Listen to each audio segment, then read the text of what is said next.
Yo, hello everyone. Going to talk a bit later on this one. Hopefully, won't wake the kids up. My wife's putting to bed at the moment. To try and get the sound volume sorted. I've got to get my new mic. But so I wanted to just a bit different for this video. I just wanted to show you a couple of things that I've been doing this afternoon and this evening.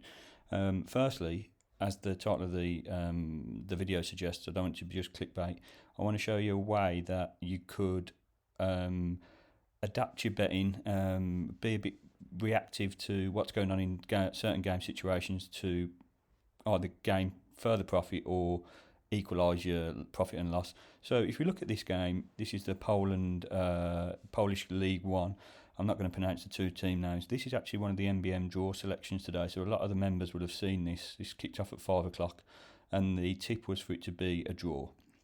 Now this screenshot here that you can see is the two teams, so it's the league positions there, and I'm meant to start on this one, to be honest. So we can see that after 57 minutes the game was actually 2-0, so obviously not looking good for the draw. But because I trust in the system, I'm not saying it works every time, but I trust in the system, I looked at this and thought, well, it's 2-0, but I think this game should be a lot tighter than it is. So I wanted to then go and have a look at the stats.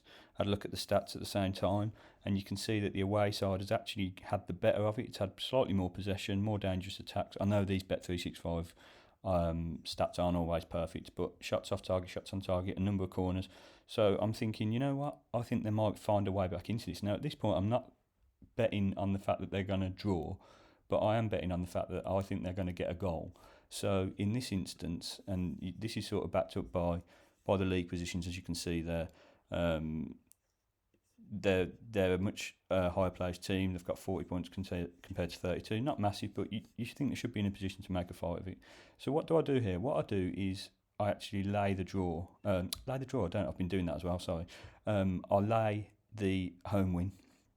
So I'm saying that I don't think that this home team is going to win. I think that the away team is going to get back into it.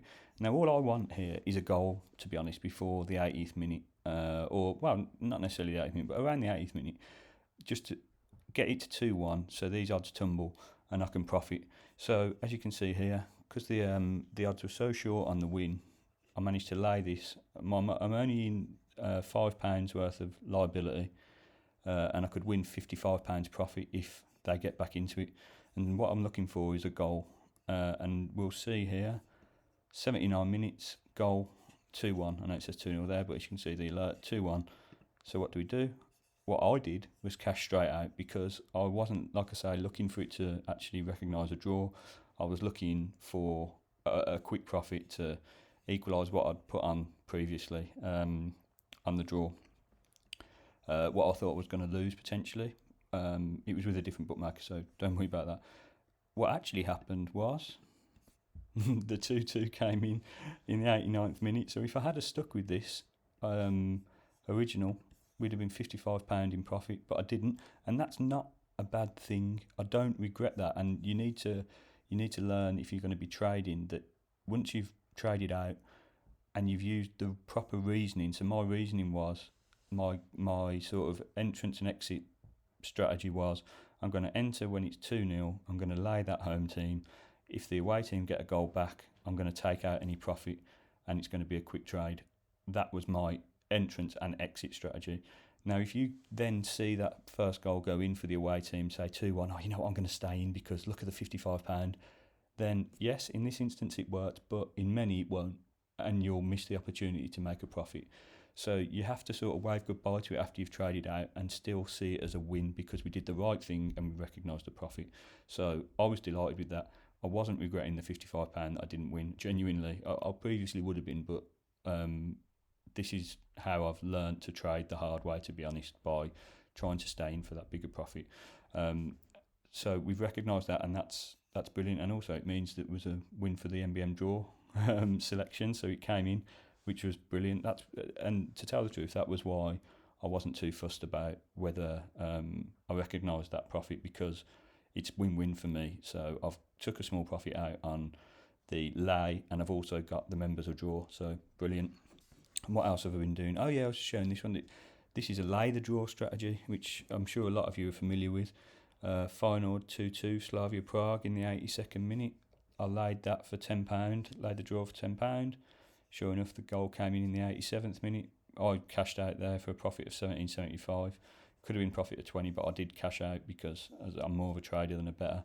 That's just a little brag, to be honest. I was just really pleased with that one. So the European games, the first leg affairs are often pretty dull, but if you do get towards the end of the game and the home team is drawing, there's a good chance they're going to want to take a lead into that away leg. So it's worth a little lay in the last 10 minutes, especially in this one because there were 4 goals already in the game. So yeah, that's something maybe worth keeping an eye on.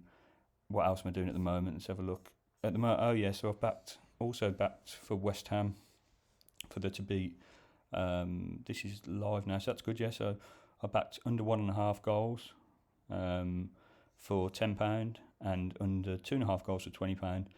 I sometimes it's probably not. I'm sure there'll be someone out there, or many people out there, will tell me this isn't a good strategy because to bet on both, because obviously one goal and you've got 2 bets that are struggling.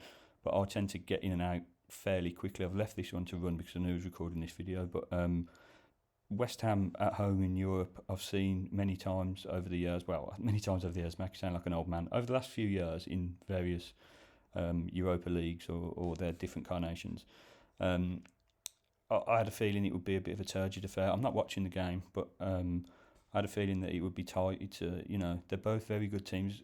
Well, no, they are good teams. Lyon are a very good team, and I didn't really fancy the evens bet on West Ham to win, and I just feel that there is always going to be a dearth of goals in this one. So I've got involved with both of those markets. I'll probably trade out of one of them, probably the under 1.5 goals. Trade out of that soon. Because 1 goal there will damage it much more than if we get the 2.5 goals. We can still let that run. So yeah, I'm quite happy with that. What else is going on? Oh, I've backed Braga. What's the score? That's 0-0. Backed Braga to beat Rangers a little bit because I don't like Rangers. Sorry, any Rangers fans, but I'm a Birmingham City and Celtic fan, so I'm always going to be a little bit biased against Aston Villa and Rangers. But I do fancy Braga at home in this one. I do follow the Portuguese leagues, and although Rangers have been amazing in Europe lately, I fancy them to sort of eke out a 1-0. So I'm going to leave that to run. So yeah, just a quick video, just to show you how you can potentially play with the bets that you've got on, and if the bet that you've got on isn't going necessarily as you first planned, there are other markets that you can enter and other strategies that you can deploy to try and sort of equalise that. And I don't want you to see this as chasing losses. That's some people could say that that's chasing losses this year, but I don't see it as chasing losses because the research has been done on this match. The research has been done in depth with the stats that I use for the draw selections. So I'm confident that this isn't a true reflection of the game, this 2-0. If it was just a random game that I was picking and I hadn't put any research in, and then it starts to go wrong and I think, well, I better try and make my money back some other way with another market, then yeah, that's chasing losses and you don't want to do that. Me personally, in this instance, I was comfortable doing this because I'm confident in the work that I do.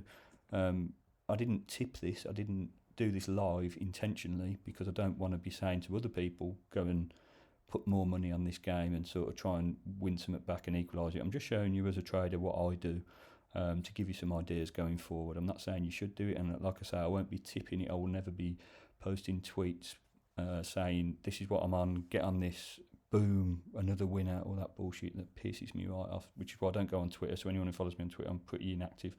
But I just wanted to show you some different ways of doing things. Right, a short video for once. Take it easy. I'm going to go and play some FIFA. See you soon.